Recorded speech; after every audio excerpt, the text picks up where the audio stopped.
एक छोटा बच्चा भगवान के सामने खड़ा हो जाता है। आज उसने देखा कि मेरे दादाजी आज प्रार्थना नहीं कर रहे हैं, वो कुछ बीमार हैं।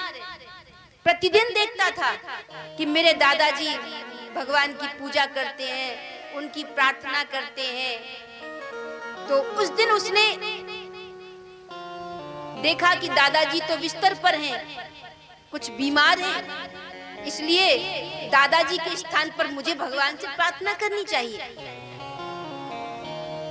भगवान के सामने खड़ा हो गया और वो भोला बच्चा जब भगवान के सामने दोनों हाथ जोड़कर खड़ा हुआ तो उसने भगवान से कहा कि हे भगवान, मैं कई बार तुम्हारी पूजा करना चाहता हूँ, लेकिन मेरे दादाजी कहते हैं कि अभी मैं कर रहा हूँ, तू खड़ा रहे, इसलिए मुझे अवसर ही नहीं मिलता था कभी प्रार्थना करने का। लेकिन आज अवसर मिला है तो आपसे एक ही बात कह रहा हूँ। आज आपके सामने खड़ा हूँ तो कहूँगा कि मेरे दादाजी को स्वस्थ कर दो,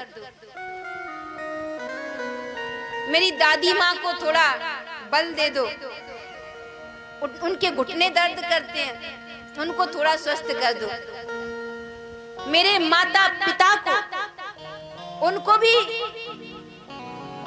स्वस्थ रखो और मुझे भी ठीक ठाक रखो।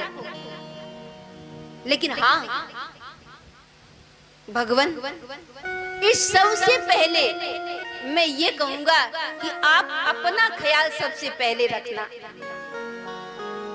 किसी ने उस बच्चे से कहा कि ये प्रार्थना तू कैसी कर रहा है, सबका ख्याल रखने से के लिए कह रहा है भगवान को, लेकिन बाद में कह रहा है कि हे भगवान तुम अपना भी ख्याल अच्छे से रखना। क्यों? क्योंकि उसने कहा कि आपको सबका ख्याल रखना है, तो इसलिए सबसे पहली प्रार्थना तो आपके लिए ही है कि आप अपना ख्याल जरूर रखना ताकि आप सबका ख्याल रख पाए।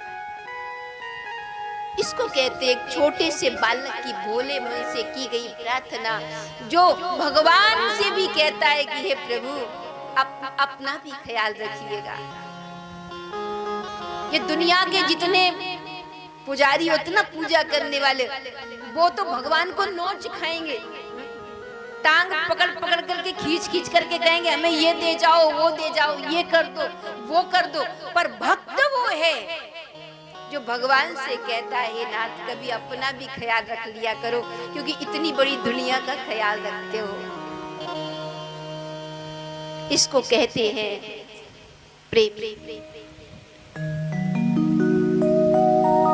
जैसे माँ होती है, जब बेटा बड़ा हो जाता है, समर्थ हो जाता है, तो माँ उससे कहती है बेटा तू सबका ख्याल रखता है, लेकिन अपना भी स्वास्थ्य का ख्याल रखा कर, क्योंकि तुझसे ही हमारी प्रसन्नता है। ऐसे ही भगवान से भक्त भी कहता है हे नाथ सबसे पहले तो आप अपना ख्याल रखिए, क्योंकि आपसे ही हमारी प्रसन्नता है।